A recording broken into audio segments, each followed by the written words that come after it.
What was it? What was your introduction to Pac, man? When he came, Pac, like, how did that even happen? well, Pac, he was signed to the same label and management that we had, TNT Records with H and Gregory, through Layla Steinberg, who was his manager and the manager of a group that he was in called Strictly Dope. And so when Atron was deciding to sign Tupac in that group, he wanted us to be his ears to tell us if we thought they were dope or not. So they actually auditioned for Shock, and then as a group auditioned for us, and that was my first introduction to him. You know, meeting up at my manager's crib and them pulling up and rapping for us on the street in front of the crib, and you know, him and Ray Love were the rappers in this group Strictly Dope, and they rhymed, and I thought that they both were okay rappers, but you know, once we started to get to know them, Pac's personality was, you know, you just knew that there was something about him. He just commanded the attention in the room when you were around him, and he was so he was hungry, and he just was you know, I ain't gonna say focused, but he just was he wanted it. He wanted it bad, and he wasn't gonna let nothing stop it. So you know, you kind of were drawn to his energy. Yeah, that's what I meant. Yeah, that's what I wanted to get at because, you know, Yeah, sometimes you meet certain people, and then it's like, especially you might hear someone's music and the music is dope, and you meet them and the person's an asshole. You know what I'm saying? right. You're Yeah, like, oh, your music is dope, bro, but your personality, yo, yo, what's really yeah. good? And then sometimes you can meet somebody who his music is not even that dope, but their personality just draws you to it. Like the way that they, you know, we can go down the line of people that have made it that might not have been the best MC technically, but Yeah, just the whole personality and what they embodied was just yeah. dope, Whole you know. Yep. And so Pac, he had this it thing about him from the very beginning. Like, you know, obviously nobody knew that he would become like a fucking global icon for eternity, but we knew that the talent was there.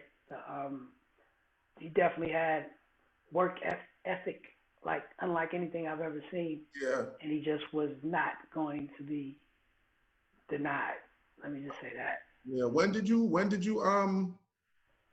you find out about the Panther background?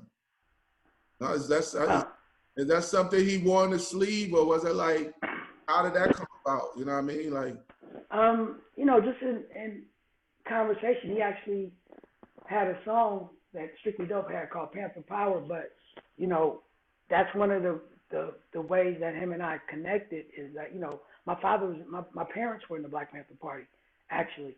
So and then, you know, when people hear that, they were like, well, did you guys talk about it? And it wasn't really like we sat around talking Black Panther things. yeah, But what it was is that when he would express himself, I understood where he was coming from because we had kind of similar like backgrounds. You know, he would talk and have these ideas, and people would just look at him like he was so radical and like this is crazy to think like this. But for me, I had been hearing that type of talk all my life, so it wasn't strange, and I was very accepting of you know what he was trying to get across, and I think he felt, you know, to some degree a little bit of comfort in talking to me because he understood that I understood. And so it wasn't like he had to get past or explain anything to me. Whereas sometimes he's talking and he has to explain like, oh, I'm not saying literally this is what I want to do, and why can't we do this? He didn't have to explain that shit to me. It's just like I know what he was talking about. I'm like, all right, let's go.